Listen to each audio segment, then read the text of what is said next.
بعض ایسے لوگ ہیں جن کی زبان تو ہوتی ہے لیکن ان کا دل نہیں ہوتا، اور بعض ایسے لوگ ہیں جن کا دل ہوتا ہے لیکن ان کی زبان نہیں ہوتی۔ کیا مطلب ہے؟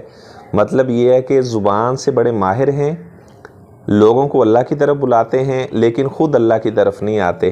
لوگوں کو اللہ تعالیٰ کے عذابوں سے ڈراتے ہیں لیکن خود اللہ تعالیٰ کے عذاب سے نہیں ڈرتے، گفتار کے غازی ہیں لیکن کردار کے لحاظ سے زیرو ہیں۔ اور بعض ایسے لوگ ہیں انہیں گفتگو نہیں کرنی آتی، بولنا نہیں آتا، لیکن دل کے لحاظ سے وہ بڑے نیک ہوتے ہیں۔ یعنی وہ ایسا مومن ہے جو چھپا ہوا ہے، اس کا کسی کو علم ہی نہیں ہے، وہ بیان بھی نہیں کر سکتا، نہ اس نے وہ کتاب لکھی ہوئی ہے، نہ وہ بیان کر سکتا ہے، لیکن وہ دل کے لحاظ سے بڑا نیک آدمی ہے، اللہ تبارک و تعالیٰ کا تقوی اختیار کرنے والا ہے۔ تو وہ 1000 درجہ ایسے آدمی سے بہتر ہے کہ جو گفتار کا غازی ہے، کردار میں زیرو ہے۔ اور ایک وہ بندہ جسے گفتگو نہیں کرنی آتی لیکن کردار کے لحاظ سے بہت اچھا ہے، تو ایسا انسان اس آدمی سے جو علیم لسان ہے، چرب